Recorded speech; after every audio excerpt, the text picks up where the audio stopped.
Assalamu alaikum, ladies. It's good to see you again. And I am going to be doing the American Girl to American Muslim Woman tag video today. And I'm sorry I'm going to be speaking kind of fast, and I'm using the forward-facing camera on my phone so that I can watch the time, so that I don't make it too long and my phone won't upload it. And yeah, by the way, my birthday's in a month, and I asked my parents for a camera, so hopefully this will all be changing. But let's get started quickly. Waste no time. So when did you convert to Islam? I converted to Islam about 3 years ago. I only started wearing hijab a year and a half ago, and I only really got serious about Islam 8 to 9 months ago. So, why did you convert to Islam? It's an incredibly long story, as some of you will know if you've seen my videos. So if you haven't seen my video, check it out. I'll post the link down below, somewhere up here maybe, who knows. But do check that out, and ooh, hummingbird at the beater.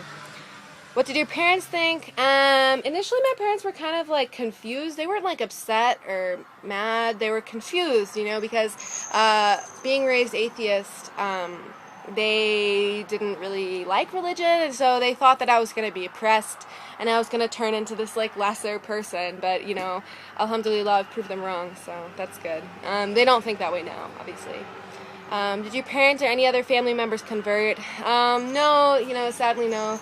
My parents, they've been atheists for a long time, and I don't think they'll ever change their convictions. You know, my brother, he has been flirting around with Catholicism and Episcopalianism for a long time, so, you know, alhamdulillah, he's accepted God exists, so that's good. You know, I always kind of try to shove Islamic stuff his way, and so, you know, inshallah, someday he'll pick up on that. What was the hardest transition? Probably the hardest transition was, you know, and this is something you may know if you watched my Islam and Me video, but I've had a long history of, you know, alcoholism and, you know, using too much alcohol and this sorts of things. So the hardest transition was really getting serious about Islam to be able to give that up. And, you know, inshallah, I've been sober now for a long time, so, I mean, not a long time, but a while, you know, a significant amount of time. And so inshallah, you know, I pray every day that Allah helps me with that, and so hopefully He will, you know, He has made that a lot easier on me, so inshallah He'll continue to help me make it easy. What was the easiest part? You know, it's weird because the easiest part was actually accepting God and admitting that God exists, which is funny because being raised atheist, I thought that was going to be, like, impossible. Like, I thought I would never be able to admit that God actually exists. But, you know, alhamdulillah, like, that was actually the easiest part, which was really weird. So that was good. Do you wear hijab? I mean, I think so. I think that's a scarf on my head. Was it hard to wear the hijab? Yes, it was hard. You know, Peaceful Hijabi talked about this a little bit, but, like, it's weird. It was weird for a while, like, seeing the people that I hadn't seen in a long time, and hummingbird just tried to eat my toenail because it's painted pink. But it was weird, like, seeing people that I hadn't seen in a long time, and they would, like, see that I'm wearing hijab because they know about my past, and they know about my struggles, you know, with addiction and all this, and so they were like, so you're Muslim, so you, like, don't drink at all? You don't, like, go out? And I'm like, no. So that was weird, and it was kind of, but they see me differently, but I think they, you know, they see me, and, you know, it was weird, but it's easier now, so. Do you pray 5 daily prayers? Yes, alhamdulillah, like I do. Inshallah, I will continue to do so, and inshallah, you know, Allah will make that struggle a little bit easier, because, you know, it is a struggle to get those in every day, but, you know, inshallah, it'll get easier. Was it hard to learn Arabic for the prayers? Yeah, I mean, it was hard. It was weird because, like, none of my friends, they, like, didn't know how to teach me really, so I kind of had to teach myself, and I wrote out all the Arabic, because I can read Arabic. I wrote out all the Arabic and the English transliteration, like, how to pronounce it in case I forgot, on a piece of paper, and I used to, like, pray with a piece of paper, so that I could, like, read it while I was doing it, and I did that until I could memorize it, and, so then I memorized it, and, you know, it's easy now, but yeah, it was kind of hard. Do you ever feel like people look at you different? Yeah, you know, I do feel like people look at me a little bit differently. But like I was saying a little bit earlier, I think it's a good different. You know, I think, like I said, a lot of people look at me and they know about my past, and so they look at me differently, but they're, like, proud that I've been able to overcome that challenge, and that I've really been able to make myself better and be a better person, and sober and all of that. So yeah, people look at me differently, but I think it's a good difference. So let's wait for this motorcycle to pass, shall we? While I read the next question. Do you ever feel the need to prove 9/11 was not your fault? No, I don't. I live in a really liberal and accepting part of the world. Alhamdulillah, Boulder is really chill and laid back, so I never feel that way. Maybe if I lived like on the East Coast or something, I might, but I mean, living here, not really. I mean, everybody's really open-minded and liberal, so I don't really feel that way. Did anyone ever attack you? No, not like physically. I've never had anybody attack me. But like, I mean, I've had people attack me with like words. I've had people like attack me with ignorance and like ignorant words. So that's kind of annoying sometimes, but aside from that, not really. Has anyone ever said anything to you? I mean, yeah, I do get like the stupid comments and the ignorance and the like just kind of like nastiness.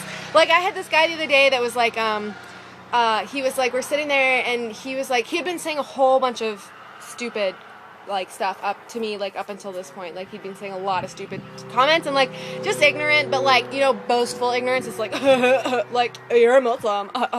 And he like said to me, he was like, so did you like read the Quran and blank before you converted? And I was like, I was so frustrated. I just looked at him and I was like, no, I just barged right in. And he like totally shut up. And I was like, of course I read the Quran. I don't know. It's just I don't suffer fools gladly. So I try to be patient, but sometimes it gets to me. Do you regret being Muslim? No, never. Absolutely not, never.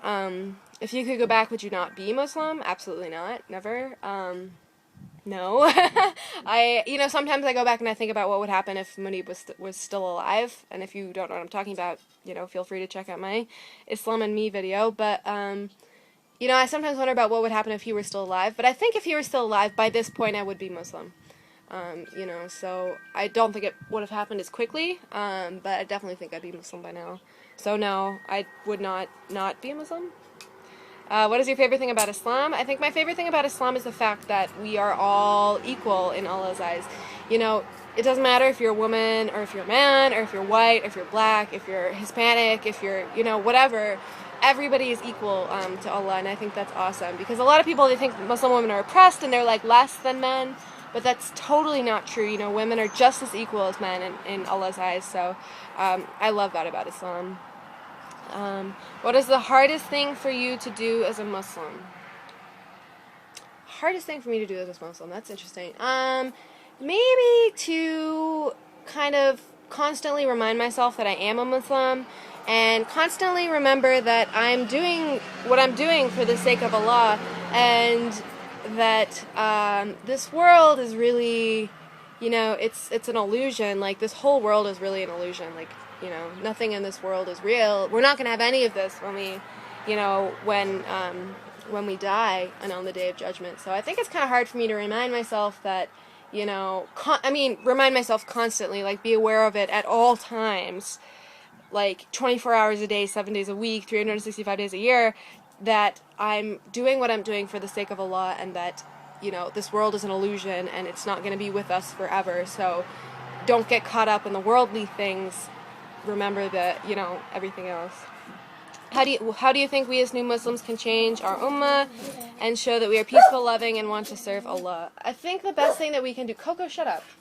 I think the best thing that we can do is... I love Peaceful Hijabi's answer, so I'm going to kind of copy her. But I think the best thing that we can do is show how excited we are about Islam, and how much we love Allah, and how much we love the Prophet, and all of this stuff, and how excited we are in general. So I think that's the best thing that we can do, because a lot of times when they're born Muslim, it becomes like monotonous, and it's like, same old everyday stuff. But if we can show them how excited we are, and how awesome Islam is, and how amazing it is to be a Muslim, and how excited we are every day to get up and pray those 5 daily prayers, I think that'll really help them, because, maybe they're not, aware of how cool it is. So that's it. And I'm almost at 10 minutes, so I want to finish this so that my phone will actually upload it to YouTube. But I hope you guys enjoyed that. I know I had a good time, and I will talk to you guys later. So bye. Peace out.